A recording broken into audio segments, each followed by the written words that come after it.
Hey, if you followed me over from TikTok, welcome. If you're just finding me randomly, welcome. Hi, my name is Miyoko. We're doing Zodiac sign readings for March and April of 2024, and this is for Cancer, and we're going to be covering love in general for the collective, and then love for those who are coupled and those who are single. And these readings are good for your big three. The two things I saw in the pre-shuffle for you guys already for the love portion is Divine, and I saw Kin. So we'll see how that comes out later if the cards come back out. Interesting. Oh, that's a hard word.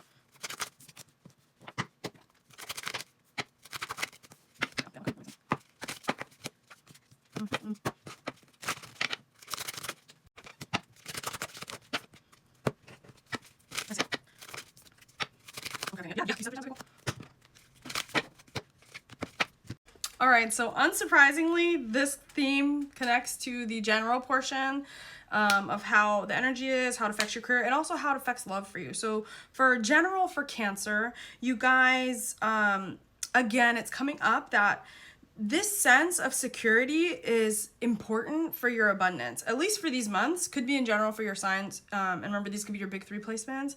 But there's a need, again, to be able to root into, like, what you want, what is important, what is foundational for you.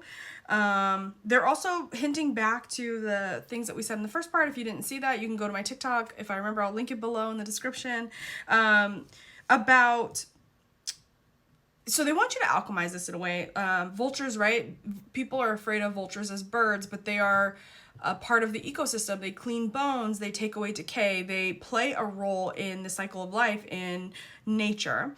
And the energy is asking you to look at what's happened, because remember in the first part, the past is playing a large role in how you live, and it's almost like you can't separate these because all of these are showing to be enmeshed, right? Like how your home life is going affects how your love life is going.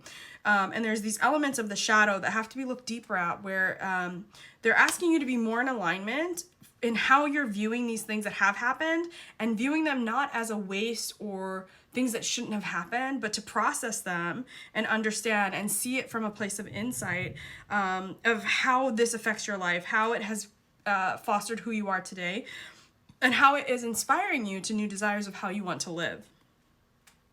And there's a part of you that needs to come into alignment around what you don't resonate with, right? Because it's giving, like, you're having a hard time with the things that you're having a hard time with. And there's part of that is like rooted in the safety, the family, resources. Like, again, those are tied for you guys, at least for the next 2 months. How you communicate is being called into question. What you're withholding and what you're isolating around or on is being called into question. How you can foster the sense of togetherness, coziness, warmth, and love in your loving environments or your family environments for those of you who have children.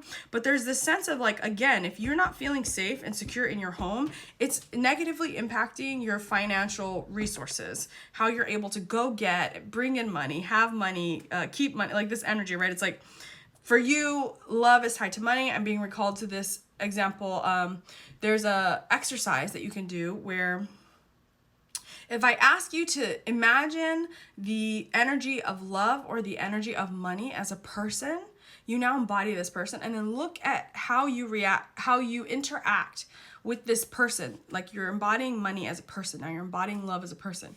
What is your relationship with it? Do you feel like it's never there for you? Do you feel like you're always trying to chase it? You can't grasp it? Do you feel like you mistrust it? Like, I would love if you did that exercise and write down what comes up for you, and then that will help you sort of start peeling back those things, because there's almost like this thing, like, and it's not that, but there's a sense of, like, this, whatever, like, this is you here, and whatever sort of, like, hovering over you, right? It's like become this cloud where instead of, like, demystifying it and removing it, you're looking up at it, and it's like kind of almost taking over, and it's almost like feeling like something's working against you, but it's not that. They said that in the part 1. It's not that.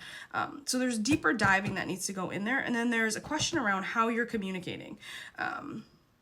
And what is your goal in communicating? So let me pull some tarot and see what else is coming for the collective for love. And then we're going to dig into the couples and the singles. What else for love? Yeah, so what I was saying earlier, they're just reaffirming. they're saying if you can do this work and be resilient, you can definitely come out victorious, but it's going to require you giving emotionally to the things that you either feel shame about or feel defeated by, the things that are challenging for you, but they're really asking you to give to them and look to them and not look at them in shame. Like, this is part of my shadow, and I do have these trust issues with love or money or whatever it is based on whatever happened in the past. By facing it, you're able to demystify it and start addressing it. Not hiding from it, I heard, yeah. So the safety portion, they're saying, is still a hindrance of how you can move forward. Getting it closer. There's some sense of like you wanting to have control, or you wanting to be the one who knows, or like there's some sense of isolation, which actually came out. Isolation, the card isolation came out. So there's some sense of like not having options, but the options don't exist in the way you're trying to force it to be or happen. Development. They want you to leave this sense of like, I need to do it by myself behind. Like, they want you to get grounded more. Yeah. They want, okay. I said they want you to have passion earlier, right? And they do want you to have passion, but they want you to have grounded passion, right? Like this, I feel really strongly about this. And then how do I look at that in a grounded, holistic way to move myself forward, to create more tangibles in my life? But for you, that self-acceptance element plays a huge role in how you're able to move forward and then release the resistance around being successful in love. Okay, we're going to move on to couples now. Cancers who are a couple.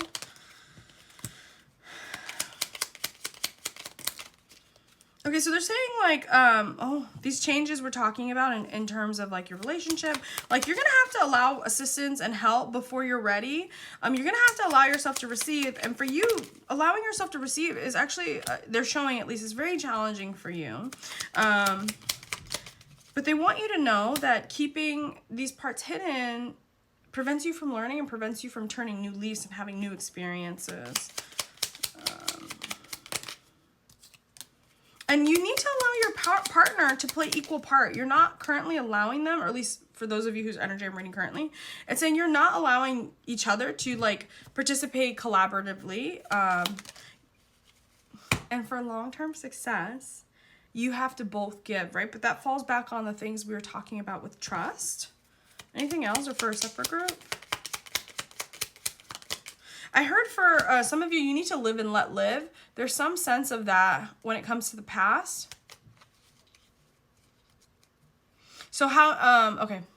So they're saying like how you're moving forward is up to you, and like live and let live, right? Like you don't need anyone else's permission or input or for them to anything for you to start moving in a new direction. They're still bringing up this like over pondering about the past, and it's almost like trying to have control of the past. I don't know if it's coming from a sense of like not having to harm self or harm other, like there's something about like the past, but they want you to leave the past behind because it's putting you in an energy again where it's like you're not moving forward. So it's like maybe it has a perception of control, but it's not actual control. Anything else on this? Yeah. Oh. And they're talking about the instability of thinking you need to do everything by yourself. So they want you to have clarity around that for those of you in a relationship. Okay, let's do singles now. Singles. Can I see singles, please? The singles. Oh, similar energy. Interesting. So they're still also encouraging you to follow these passion. So much passion. Oh my gosh. There's very similar energy coming out for you guys with the relationship people, but different. For you guys, they're saying you need to do this before you're ready and start bringing in that stability. Start allowing the idea of something stable to show up. Following your passions. If you want something, allow yourself to have it or pursue it or whatever it is.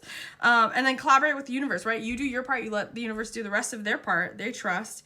And you're going to have conflict around that and that trust, but they're saying if you can focus on the passion and what it is that you're moving toward, then things can balance out and calm that emotional wave that you have. What about this? Or for some of you, emotional distance. And then there's a love offer coming in here. Yeah, and you have, okay, this is March and April. You're going to have more than one options. Right now they're saying it's hidden. Why is it hidden? You need to be ready. They're not going to present you this person until you're ready, and you're still keeping to yourself too much or withholding too much. So if you can start stepping past that conflict, You've got a lot of good things. Yeah, you've got to come out of hiding your emotions or withholding. And then this is coming for you.